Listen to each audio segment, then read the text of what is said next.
Welcome back to my channel, guys. Useful Skills here. So today we're going to talk about the problem with the PlayStation Portal. And this will be, I think, the final video I'll do on the Portal, unless, again, in the future it lowers its price, maybe for like next year, Black Friday, or I get one for Christmas, you never know. Then I'll do like an actual video on it once I have it hands-on. But the problem with the PlayStation Portal, right? Does it come with headphones you can use, or are there wireless headphones you can buy at launch of this device to use it with? No, but that's not the problem. Does this Sony streaming tablet let you stream Netflix, YouTube, the World Wide Web, your PS4, or anything besides your PlayStation 5? No, but that's also not the problem. The biggest problem with the PlayStation Portal is the marketing behind it. And I know what you're going to say, but the marketing has been successful. People have been buying it so much, it's basically sold out. And although it might be easier to get your hands on one of these devices if you wanted one, it's actually sold out because, well, I feel, as usual, the high demand of a new piece of hardware was bought out by mostly scalpers, and they're trying to resell it for higher prices, which is, because Christmas is right there. That's usually what happens. For example, everybody in my life that I know does not have one. They have PS5s. They don't have a PlayStation Portal. But most of the people don't have the specific problem that the Portal might be for, right? Which we'll get to. So, now, what do I mean by marketing problem? Well, if you go around watching enough videos, like I have, about half of the people that got the Portal, received it from Sony, whatever, they'll eventually run into the same phrase or question that they ask as they're reviewing the device, which is, who is this for, right? And then finding that it's for a small niche of people, because it pretty much is. So, you'll see here, I'm not going to play any videos like that, at least not with sound, because I found in the last video that didn't work out so well, and I don't really know how to fix the sounds part yet. Like, I'm working on that, so I can, actually react to stuff.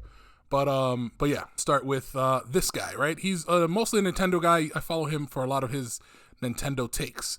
This is beat 'em ups, and he's pretty good. He was on the outs with Nintendo, I think, for a little while because, Nintendo's picky. And he was a partner. Something happened. Anyway, that's the history of beat 'em ups. That's not what I'm here for. He's a good guy. Follow him. He does great content, especially for Nintendo stuff. As you can see behind him, he has a bunch of games and stuff. Anyway, he got the Portal, thinking what most people think. It's a portable PlayStation. But that's not what it is, right? The PlayStation Portal is very much a streaming device for the PlayStation 5 specifically. So I think it should have been called, PlayStation 5 Streamer or something like that. Some kind of name, I'm not good at names, but something with streaming as it, not Portal, because, well, I guess it is a portal to your PlayStation 5, but then it should be called PlayStation 5 Portal, but then I guess that would be confusing. Anyway, the naming situation, I feel like, should have been changed, right? Because a lot of people believe that this is a portable PlayStation. Now, the reason that I think this is a problem is because I have Hispanic parents. They're immigrants that came here when I was a kid in the 90s, a long time ago. They bought me, I wanted the Nintendo GameCube that had just come out, right? And I was really excited to play Smash Bros, and I really wanted the GameCube for that. So I told them I wanted Smash Bros, obviously, and the Nintendo GameCube. They assumed, because I already had what they call a Nintendo, which at that point was like a PlayStation, that I wanted the game, the Smash Brothers game, because I could play it on the PlayStation, right? It's a Nintendo, like any other console that I have. It's all Nintendo. So they got me the Super Smash Brothers, and I opened it on Christmas. It was a great surprise, and then I'm like, that's it? Like, there's no console to go with it, right? I open all my other gifts, and they're like, oh, you can't play that on the Nintendo? And I'm like, this is a PlayStation. And yeah, so I wasn't able to play Smash Bros for another couple months after I had done some chores, saved up, or whatever it was that I used to do money back then to get the GameCube and then play Smash Bros. So a lot of parents, I feel, are going to get this $200 device, which is cheaper than a $500 or $400 PlayStation 5, and think, here it is, a portable PlayStation. So you can't have the PS5, but you can have this, portable PlayStation. And it's not a portable PlayStation. And if those kids, unfortunately, have a PlayStation 4, the last time they were bought something from their parents might have been a PlayStation 4 because PlayStation 5s were hard to get. So you can't even stream your PlayStation 4 onto the portal. So you just have a useless device, literally, sitting in your house. And I feel like a lot of people this Christmas are going to be disappointed, and that might be the case for a lot of people. Because, again, a lot of the marketing and all this other stuff makes it seem like this is just a way to play PlayStation on the go. And it is, technically, but the majority of the people that are using it and the way that they're using it is in their homes. Because the best way to use it, I've found through all the videos that I've seen, through everybody that has, all the research that I've done, is usually at home is the best quality, not anywhere else. So, that being said, so eventually he goes to a coffee shop, and he's trying to play, I think, Final Fantasy 16, and he really can't because it's, very choppy, Wi-Fi. He either tried to get on the Wi-Fi for the coffee shop but couldn't and did hotspot from his phone. Either way, the service is not that good, right? But he's not home. So that's usually what happens, which is unfortunate. And then, he goes back home and it's obviously better. The biggest problem to him was it wasn't really portable, right? So he said, I spent $200 on the PlayStation Portal and I'm not sure why. Because he thought, he could take it anywhere, play his PlayStation 5 from anywhere, which technically you can, but you're not going to get a good, service, a good stream, especially for a long period of time. So that was his gripe with it, right? Other people have different opinions about it. Again, this is just him telling us that the PS Portal sells out in just a couple of days. But again, I'm telling you that's probably a lot of it is scalpers trying to buy out the inventory to then resell it for a higher price.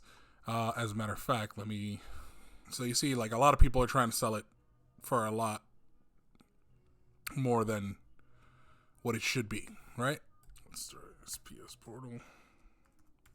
So yeah, PS Portal, as you can see, none of them are $200, obviously. Like, this one's $265, which is kind of close, I guess. But yeah, none of them are going to be $200, as you can see. Like, a lot of them, they're just trying to sell, crazy amounts.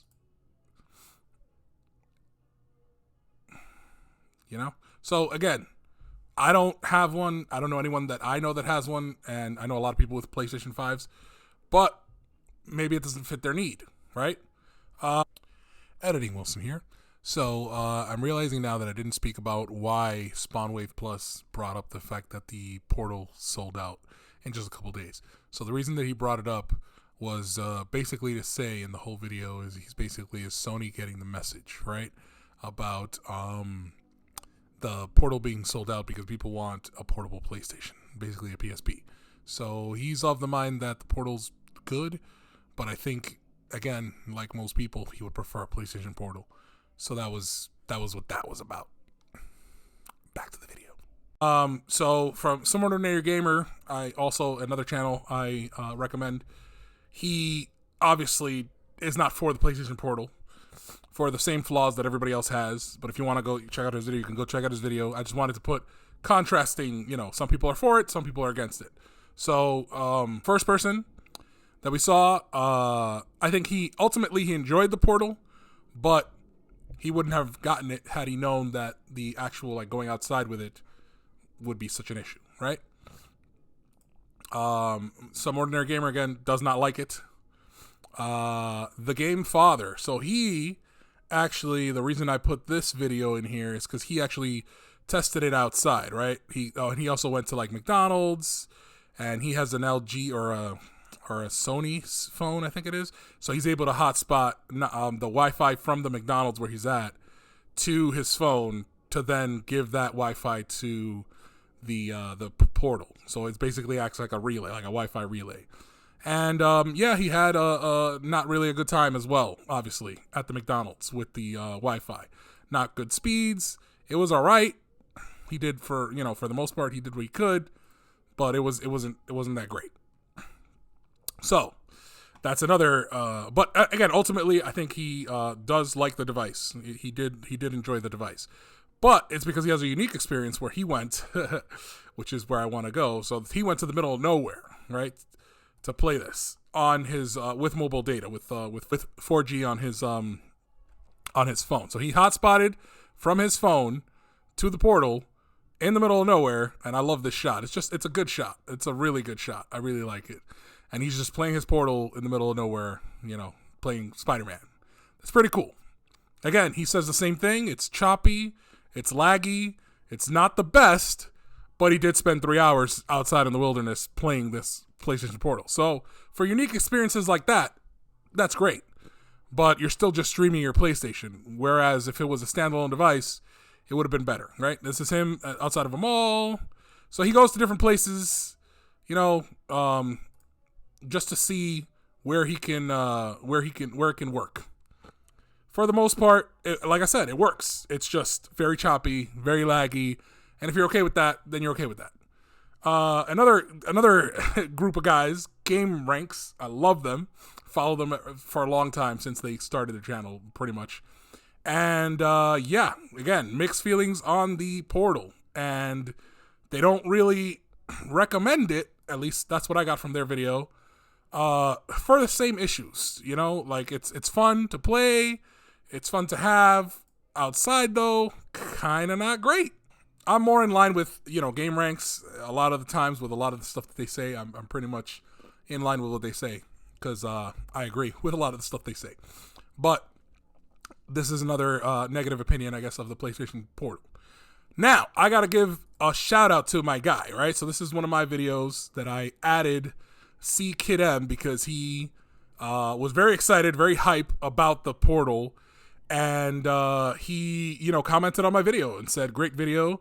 And I had some valid points and he loved it. So, that's great. I showed love back and I've been checking out his videos out that he's made. And that's what we're about to see right now. He unfortunately had some bad luck, but ultimately he does recommend the Portal. So he put up his video, right? Honest review. Was I wrong? 24 hours later, is the new PlayStation Portal, is it good or not, right? So he got it. He's great. He connected it. He did all the things. He actually enjoyed and he got the PlayStation Slim I see in the back as well.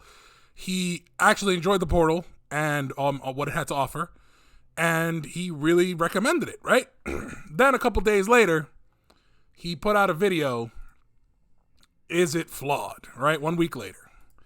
So now what happened to him is very unique. Not that unique, because basically his one of the joysticks for the controller part of the Portal, it broke, or not broke, but it's not working properly. So it can't go up and down. It only goes left and right, does not go up and down. So he's very disappointed in the video. You guys can go watch the video yourselves. Like I said, I'm trying to play without audio. He looked it up, I think, on Reddit at some point. I don't know if I could find it. But he looked it up on Reddit at some point, and there's other people that had the same issue. There were some troubleshooting things he tried to do, resetting the PlayStation Portal, restarting it, changing off a couple settings, all these things. And unfortunately, none of them worked. The remote control still, didn't work. Now, he's saying, that it was great for the time that he did get to play it without any problems. It was really great. And he still technically plays it, just with that unfortunate caveat. Real quick, just want to go over this. So he has a video about accessories, which, great. So accessories for the Portal. Now, the Portal itself is an accessory. I don't know if a lot of people know that. I don't know why that's a surprise for some people, but the Portal is an accessory, right, to the PlayStation 5 only, right? Or else you could stream your PlayStation 4 on it. But you can't. It's all accessory only for the PlayStation 5, and it's a $200 accessory, much like the remotes, the Edge, which I think he has up there on the right? So it's a $200 remote. I wouldn't pay $200 for a remote, definitely not. I wouldn't even pay $200 for a Portal. But my point is that. So this is an accessory to an accessory. Now this case this is where he shows the case for the Portal that he got, because the Portal does not come with a case, like an actual device, like an actual carrying case. Because again, even Sony made it so that it is an accessory to the PlayStation 5 that you will use in your home, right? They didn't expect a lot of people to go and traverse outside with it. I don't know if it was even in the marketing, but matter of fact, let me check.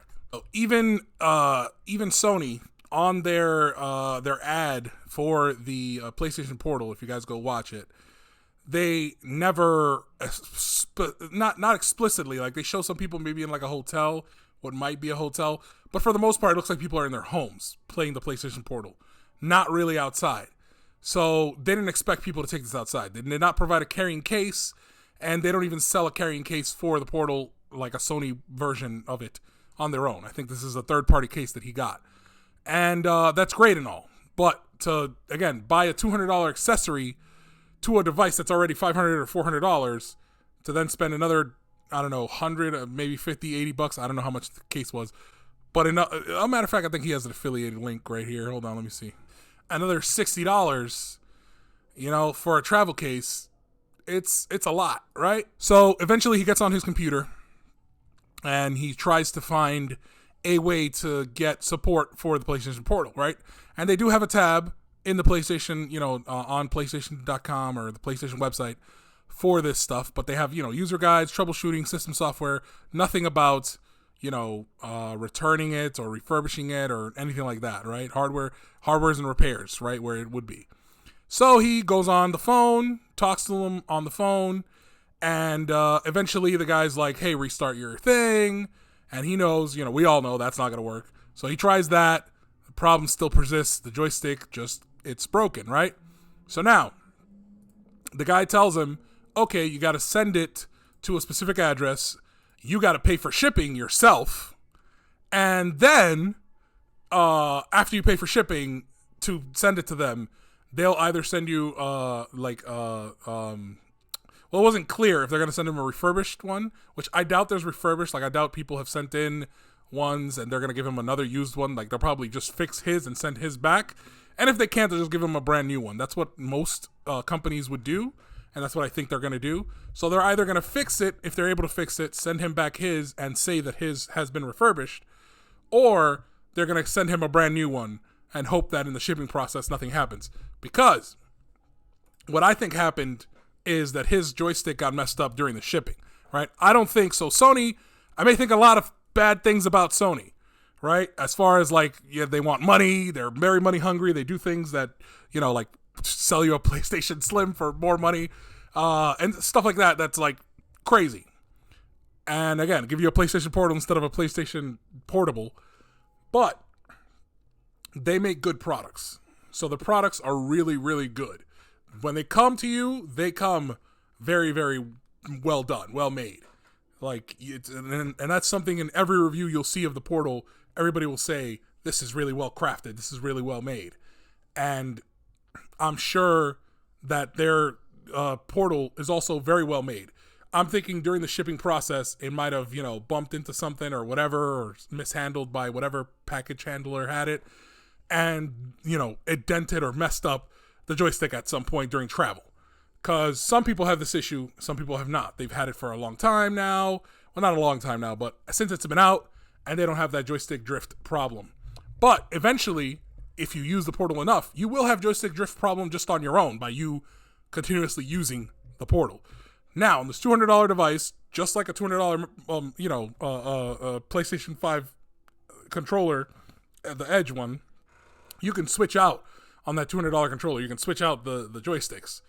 And the Portal, they should have been able to do that. I don't know why they didn't have the foresight to think of doing that, because ultimately on a portable, on an accessory that's very, it's allegedly portable, you can take it places, even if you put it in a case, something's bound to happen. And being able to switch out things makes it a lot easier for user access. So even if it's $200 and you could fix it yourself and get a joystick for maybe, 15, 20 bucks, whatever it is, somewhere, $5, whatever it is, and just, be able to swap it out, that'd be great. But having to send it all the way back to Sony, you having to pay the shipping, which is crazy to me. I hope they give him his money back for that. And then them ship it to you. At that point, hopefully they take care of shipping. And you have to wait basically for this device to come back to be able to use it. Kind of sucks. And I feel bad for him. He really enjoys the device, and I really feel for him. I really hope that he gets it back, pronto. And but yeah, this is a flaw that unfortunately it could have been foreseen. Like Sony could have foreseen this and made a tweak for it. But then also the other flaw is they don't have a system online. Like for example, the Switch when it first came out, I literally remember maybe 2 or 3 months in, I had stick drift issues, and they had an ability for you to send the remote, because at that point it was the dock one, so I could take the remote out, just buy a new one, and send in the other one. And they had it within maybe a month, I think a month of the Switch coming out. They already had that process made. Maybe because the Switch is technically a console, they had that already ready for that kind of stuff. Maybe Sony needs a little more time to like implement a help desk or help feature for the Portal, but that should really have been thought of before the product launched, because obviously it's going to have issues, and for you to return it and all this other stuff, I don't know. I've never had to return a remote from Sony, to be honest. They last pretty good. I still have PlayStation 2 controllers that are pretty good, and yeah, usually when they get bad, I either buy a new one or swap out the stuff myself. But for the Portal, with the screen and everything in it, it's kind of different. It's kind of difficult. And since it's not a handheld but a handheld, you expect a little bit better service. At least I do. Anyway, all of this to say, listen here again, just wanted to say some positive things about the Portal, because I go into a lot of negative things in a second. So I just want to say the headphone problem, if you want to buy a $200 wireless headphones, that's on you. For, again, a $200 accessory, that's on you. But technically, they are available now, I think, right? It came out recently. Also, there was CKidM actually has a video on how you can circumvent, if you're playing in your home, the PlayStation Portal, you can actually circumvent and basically have the PlayStation 5 connect to your wireless headphones and use the audio from the PlayStation 5 instead of the PlayStation Portal. And you still be able to, there's a little lag, but you're still able to technically hear stuff or whatever. So there's a way around it, kind of. And then obviously if you have, headphones with the actual jack, with actual wire, you can just jack in. So there's that. What else? It's a nicely made device. The future prospects really give me a lot more positive things to say about the Portal. So future prospects could be, eventually there might be a way for the Portal to stream cloud games, right? So literally from the PlayStation Portal, you don't even need to connect to your console. I mean, you might still have to, but let's say you don't need to connect to your console. You could just connect to the cloud games that are available to play already on the Portal. That'd be great. There could be, in the future, that feature. There could be in the future a feature where it opens or unlocks some kind of Bluetooth so that you can have other headphones connected to it. There could be a feature that, again, the feature that they said that you're able to turn on the PlayStation 5 with the Portal. I'm pretty sure I heard that in the marketing, so I don't know why I feel like it doesn't happen, but that feature would be great. Basically all of the future features that they might be able to, a web browser so that you can log into certain Wi-Fis that need you to accept that you're connected to their Wi-Fi, like a McDonald's or a Starbucks or a hotel or something. So that'd be great also. All of these future things would be great, but again, they're not available now, so I have still some negative things to say about it. Anyway, back to me. The marketing for PlayStation Portal, to me, is the real big problem with the PlayStation Portal. It's not being sold to the people that I think would benefit from it, which is mostly people that have, the things that we've been talking about in the comments. People that have only one PlayStation 5 and or only have one television or access to one television at a time. So they want, a Portal to be able to play while somebody else uses the television where their PlayStation 5 is, right? What I'm telling you is a little hack if you want. And I'm going to see if I can try it out. So for Christmas, I'm going to see if I get a PlayStation Portal for my cousin, and he lives in, DR, Dominican Republic. So what I'm going to do is I'm going to see if I can, update it and do all the things here to set it up with my PlayStation, at least the one that's in my room. And then I'm going to send it to him to the Dominican Republic when I go for vacation, because I'm going soon. And I'm going to leave it with him. And then I'm going to see if, when I come back, he can access my console, even from another country, which would be great. And then he basically has the capabilities of a PlayStation 5, like being able to play a PlayStation 5 for $200. Because when I'm not playing the console, he can boot it up and play from remote from DR. That'd be cool. That would actually be really fucking cool. So if that works, I'll let you guys know how that works, what the process looks like, if that even happens. But yeah, I think that's a cool idea. Yeah, and also again here, if you guys have a kid or a sibling, or someone that that maybe an Xbox friend that wants to try a PlayStation 5, it'd be cool if you had the portal, or if they got the portal and you link it up to your PlayStation, they can play from their home. Because again, all you need is strong Wi-Fi connection. So if you have a good strong Wi-Fi connection, you're not in the same place as the PlayStation 5, I think it'll be good. I think it'll work for the most part, just to get the experience of playing PlayStation 5 games, especially like single players, RPG, stuff like that, not multiplayer Call of Duty stuff, really. But I guess you can, depending on your internet connection. But I have very good, very strong internet connection in my home. And again, I live in New York, so very strong just all around. So my friends, I think it'll work out. I'll see if I get it, and I try it with my friends. And then I'll see if I can do it for DR, because I don't know if, basically, because the Wi-Fi there is different, I don't know if he has to basically trick the portal into thinking it's in America or something. I don't know how that works, because I don't know if they're just shipping them internationally. They should be, though. Anyway, that's the video, guys. That's the problem that I have with the PlayStation Portal. Let me know what you guys think down below, and I promise, this will be the last PlayStation Portal video for a while. This has been A Useless Skill.